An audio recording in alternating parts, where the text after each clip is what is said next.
Alas 9:01 na po ng umaga. Kasama na natin sa ating linya, Senator Ping Lacson. Senator, good morning. Welcome back to ESPN. Magandang umaga po, Senator Ping. Always a pleasure having you. Magandang umaga po.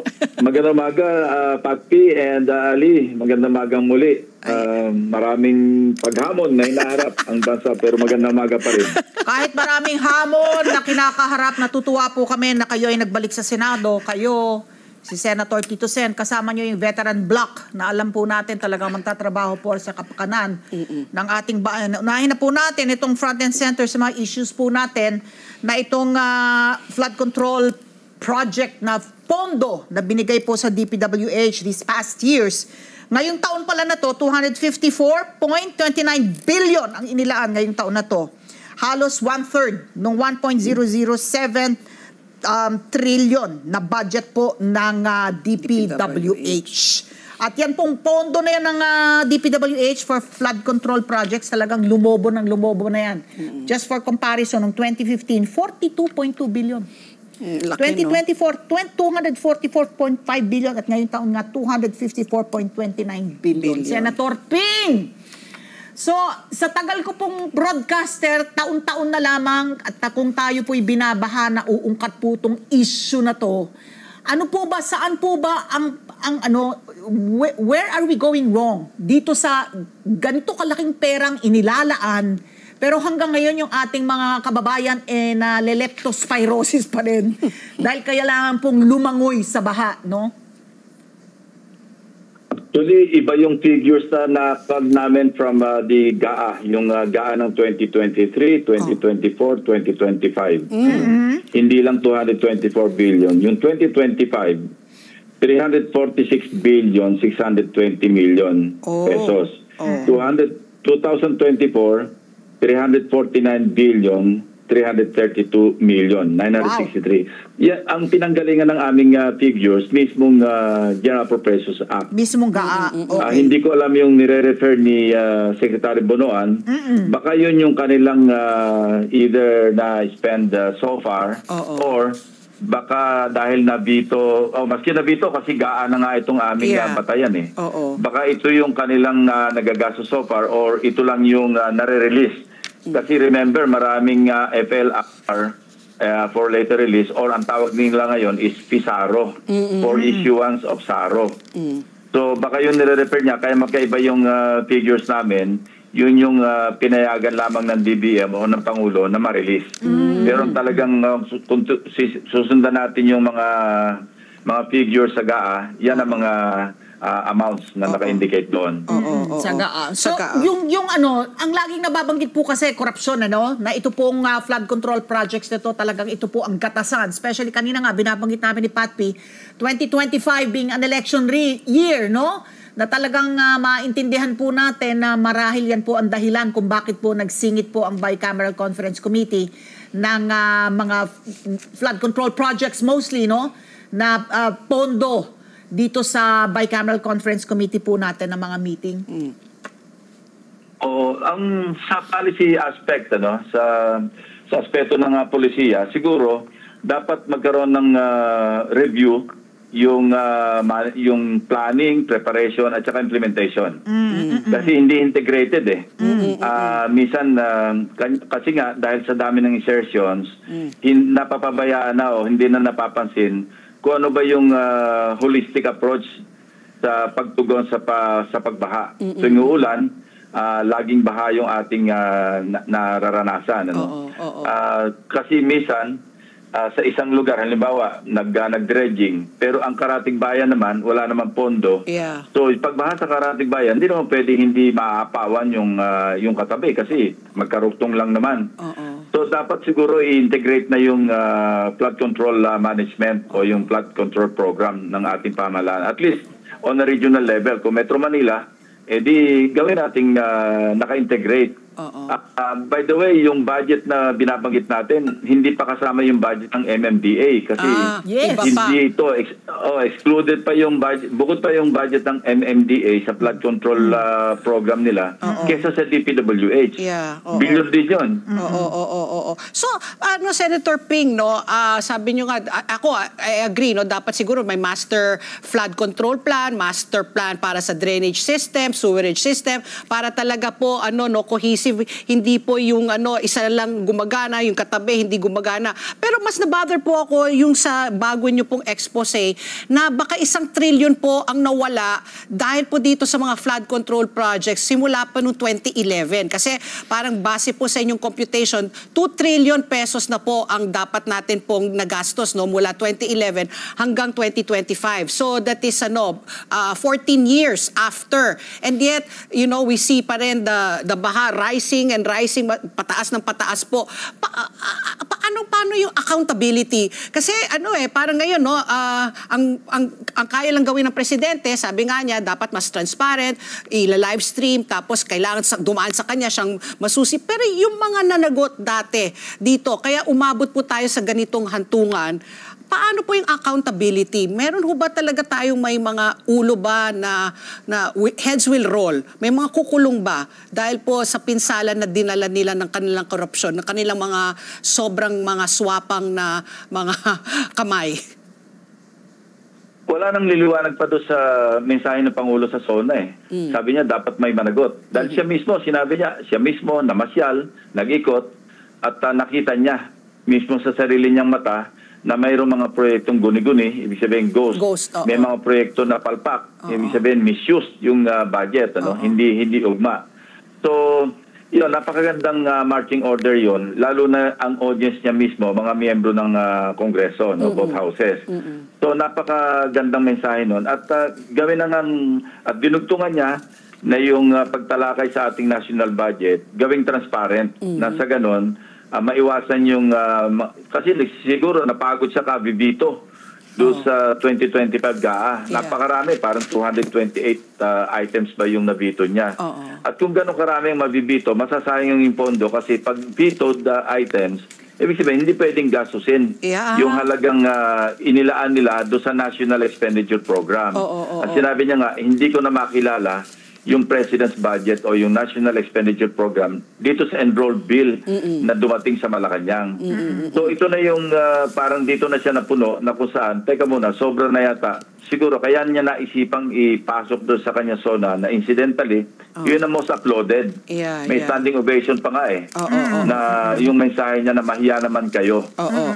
Ako, I'd like to think, kasi luminga-linga ako doon sa SONA, sa reaction.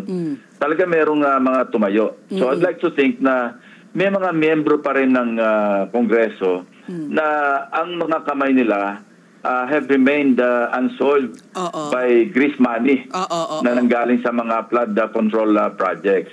Kaya yung iba naman, napansin ko, medyo hesitant, bantulot, napilitan tumayo, palinga-linga, nung makita yung maraming tumayo, nakitayo na rin, nakipalakpak na rin.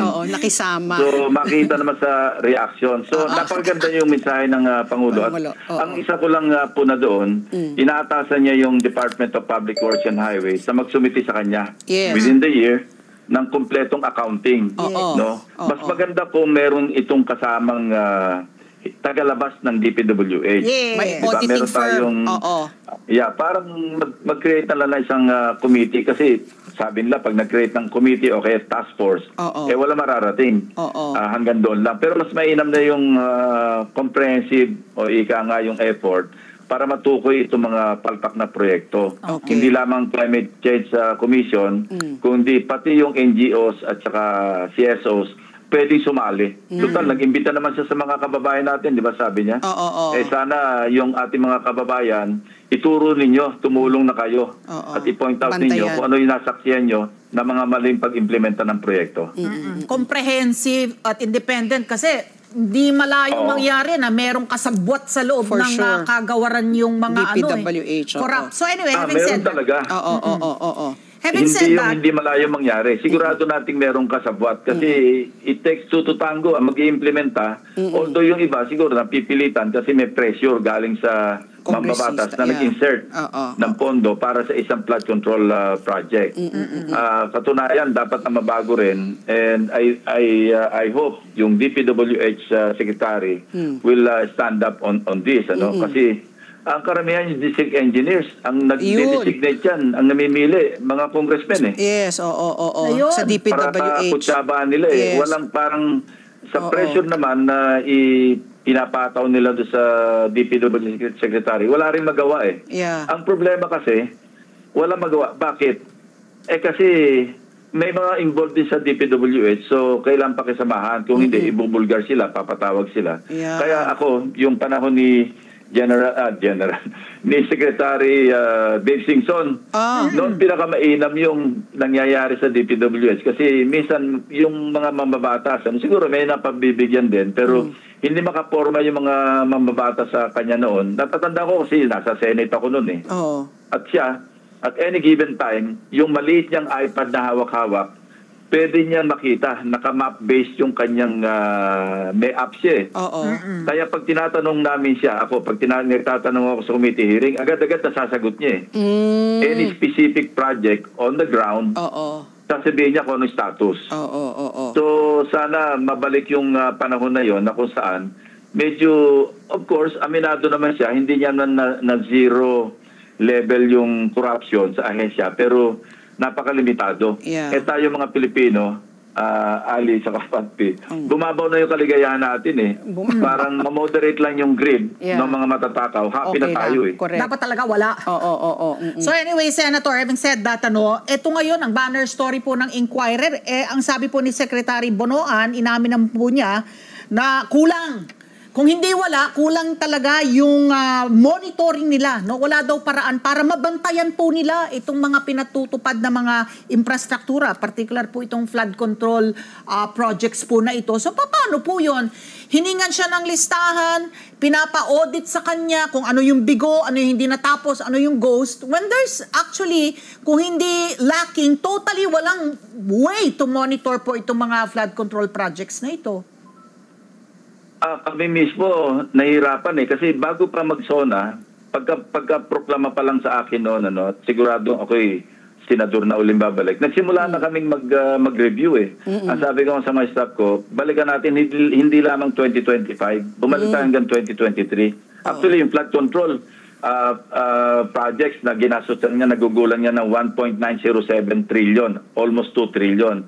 Sabi ko, balikan nga natin yung hanggang 2011 kung magkano na talaga. Kasi napansin ko, at that time talaga nagkakabahaan dahil sa mga bagyo na nag-uusap-usap kami ni staff. Sabi ko, tingnan nga natin yung historical data.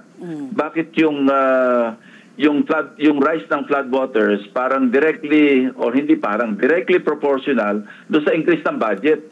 Tapos sabi ko, di ba, absurdity yun? It's really absurd, Parang paradox reverse Dapat yan, tumataas yung budget natin para sa flood control. Dapat bumababa yung flood waters. Correct. Bakit directly proportional siya? So sabi ko, tingnan nga natin ngayon, ang tasking ko sa kanila, maghanap na tayo parang randomly ng mga palpak na mga flood control projects para mapanagot natin sinong contractor dyan at sino yung malamang na contact ng contractor dyan sa flood control. Meron na kaming na-identify na mga ilan-ilan.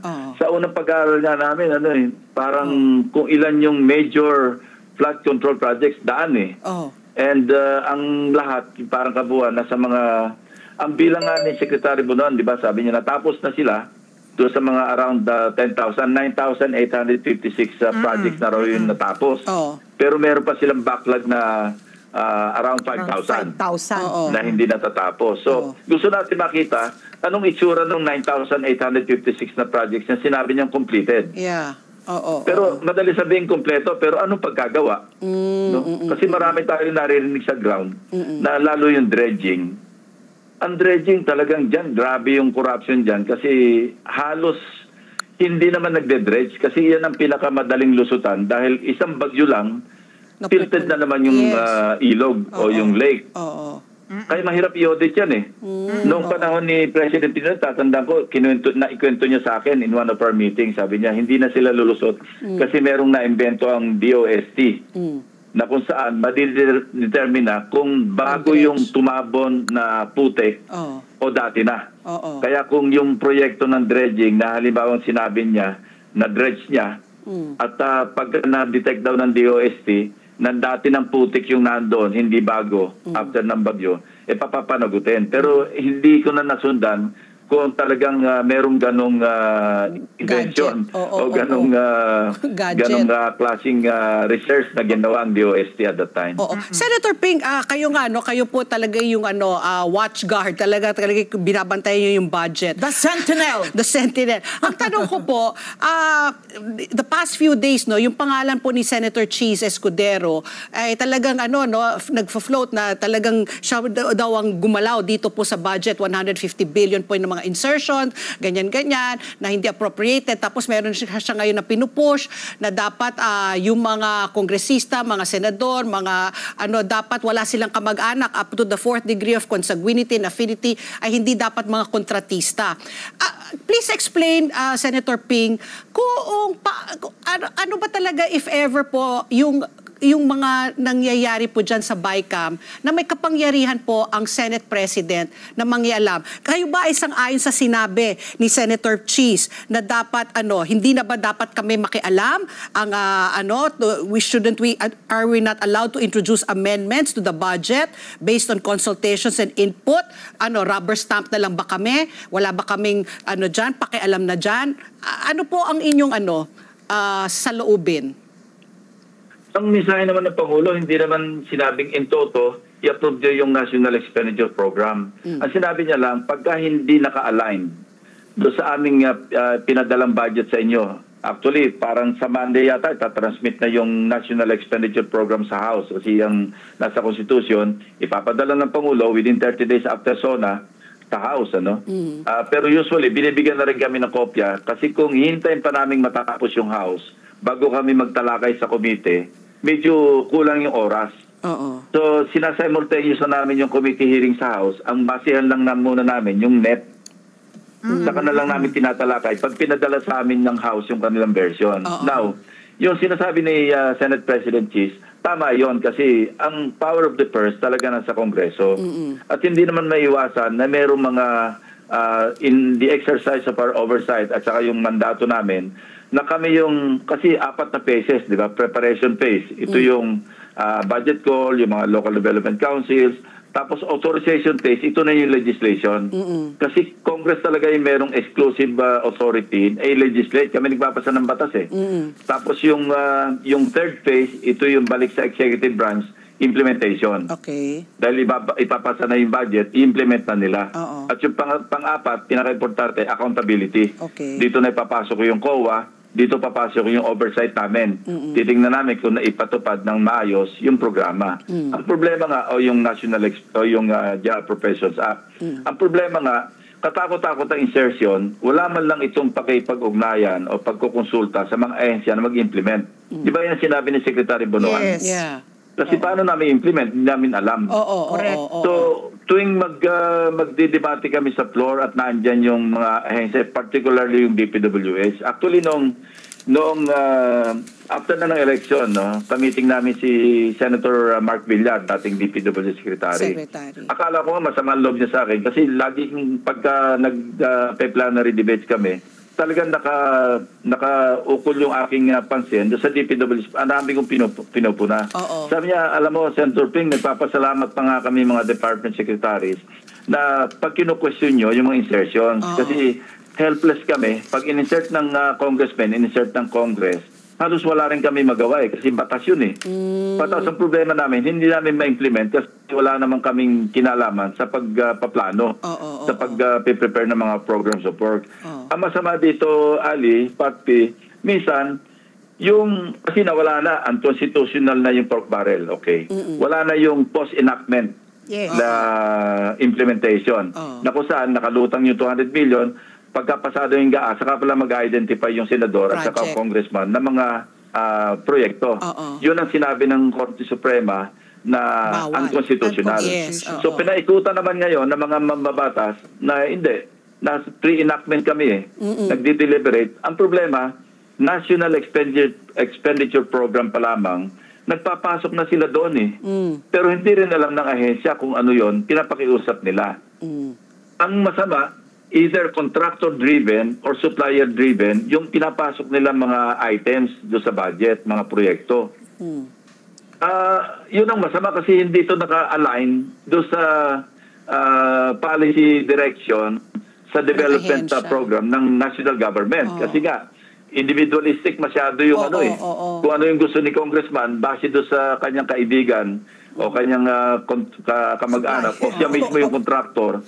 Yun ang pinapasok niya doon. Pagdating sa Congress, dadagdagan niya pa yun kasi nga power of the purse So, kaya tayo, ang laki ng misuse natin sa appropriations kasi nga, hilo yung implementing agencies, yung departamento kasi hindi sila kasama sa pagpa-planning. I remember ang statement niya ni President Marcos noong bago niya pirmahan at ibito.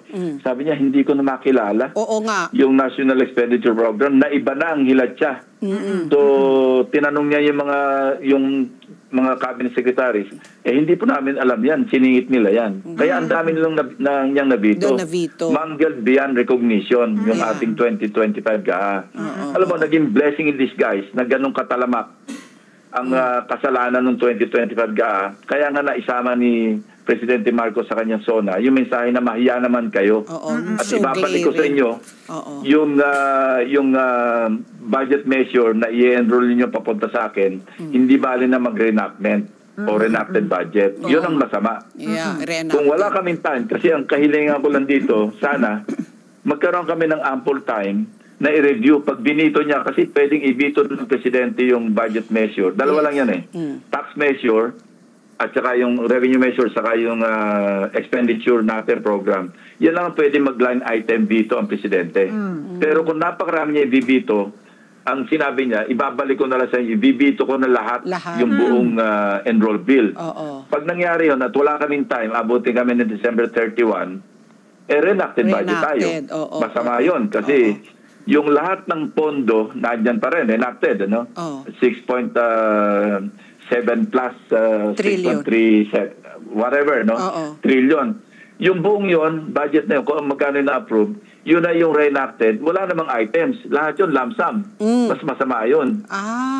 Ang dating noon, pork barrel yun na executive branch kasi walang legislation, reenacted budget. Although, I don't like to think na buong taon ng 2026, reenacted budget tayo kasi gagawa ng paraan ng Kongreso na maipasya ito within the first quarter or second quarter. May line item. So, dapat talaga, meron kaming ample time na pag binito ng Presidente at sa kanyang sinabi, ibabalik ko sa inyo. Dapat meron kaming time man lang na i-review yung binalik na budget para i-correct namin, para wag nang ibito ng Presidente. O kung magbito man lang siya ng mga line items, kukunti lang. So, moving forward, dito nga nakita natin na itong third chamber ng Congress na tinatawag, itong bicameral conference committee na to has become more powerful actually than the lower house and the Senate because they can actually pwede silang magdagdag. Andyan yung kanilang budget insertions. And now I find out from Congressman Albi na approved, approved for execution na yung sa kanila sa Bacolod. Tinanggal naman din, tinanggal din na pagdating po sa BICAM. So, moving forward po, how do we set the parameters ng pwede at hindi pwede gawin ng bicameral conference committee? Bukod nga dun sa napag-usapan na natin na i-live stream po yung mga tagpupulong nila, Senator. Ang second priority bill ko na final, yan, people's participation in the national budget process.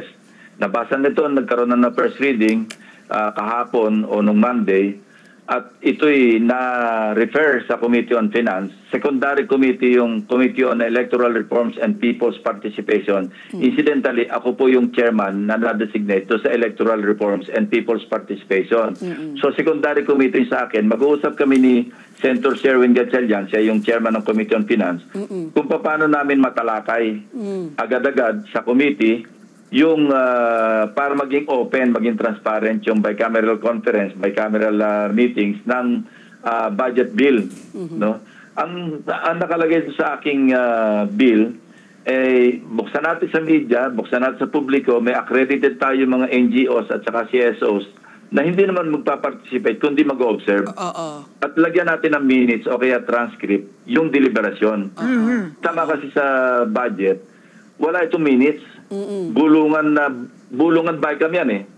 At ang nagbubulungan dyan, ilang tao lamang. Hindi lahat ng members ng bicameral panel nakikilahok sa usapan. Halos ang nag-uusap lamang dyan, yung Appropriations Committee Chairman ng House at saka yung Finance Committee Chairman ng Senate. At konting tao lamang. Kaya bulungan eh. Kaya nga naabuso.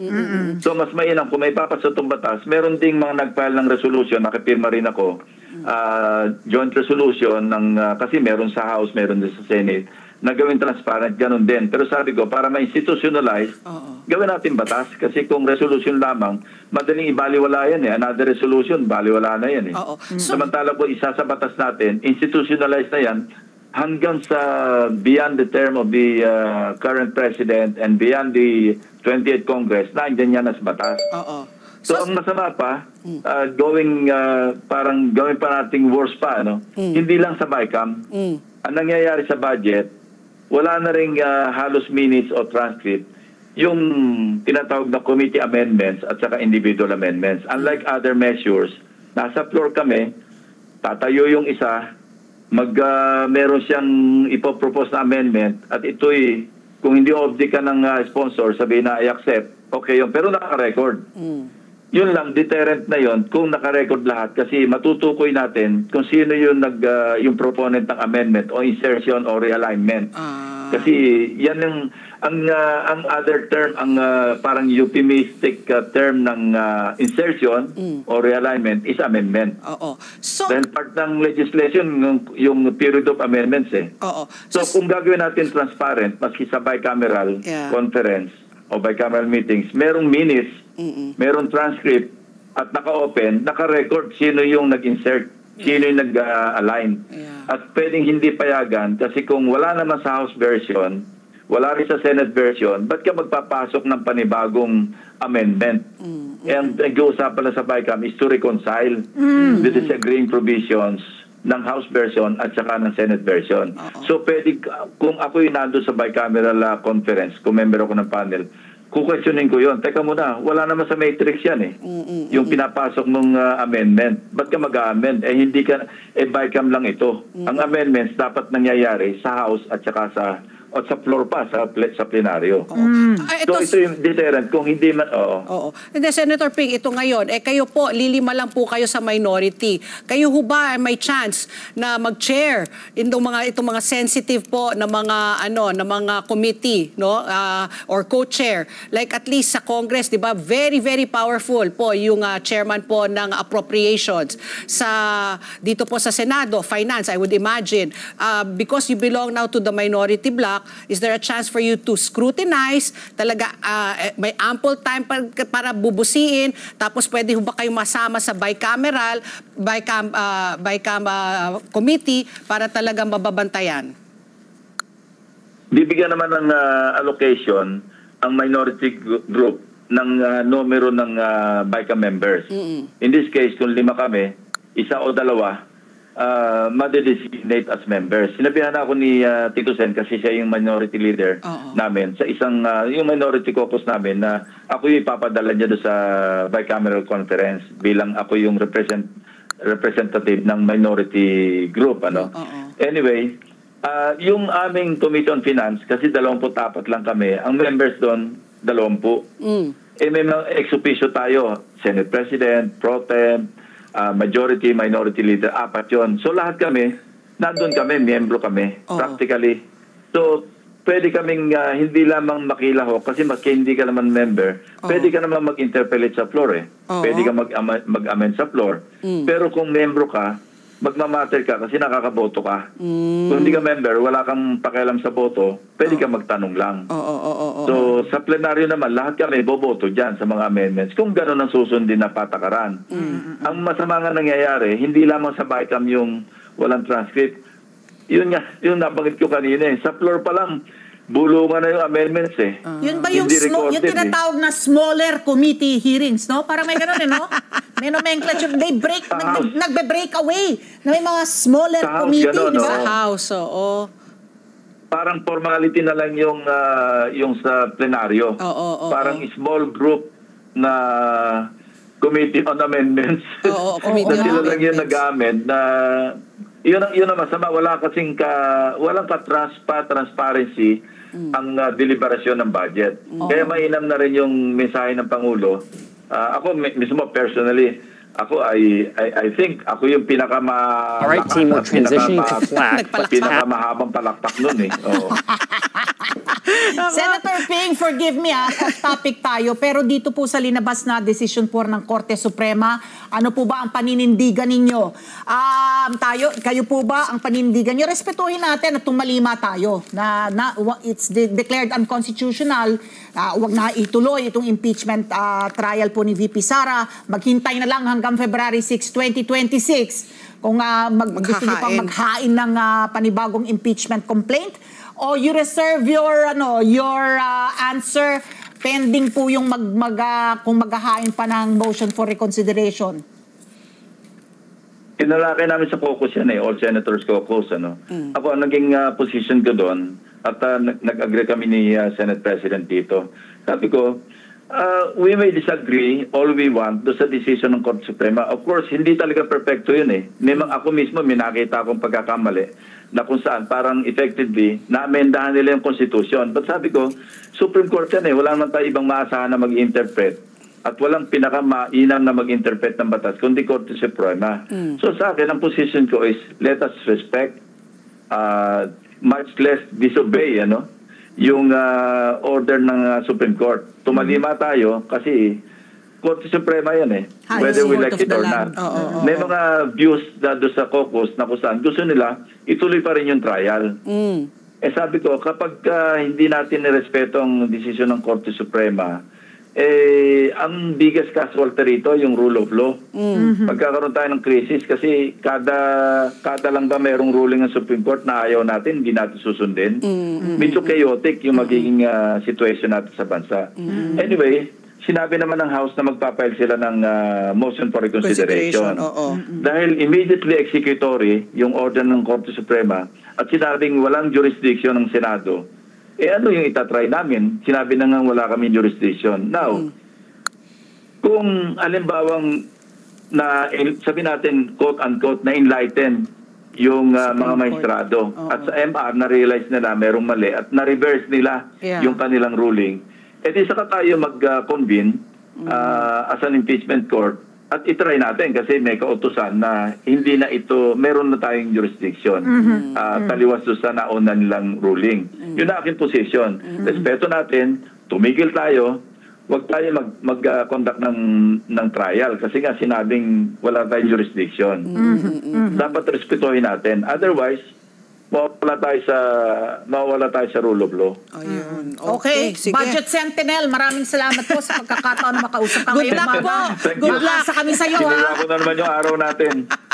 Good luck na naman po, Senator Ping. Sana po, yung mga mata nyo po talaga, 2020 pa rin ang vision ninyo. Walang makakalampas po sa inyo.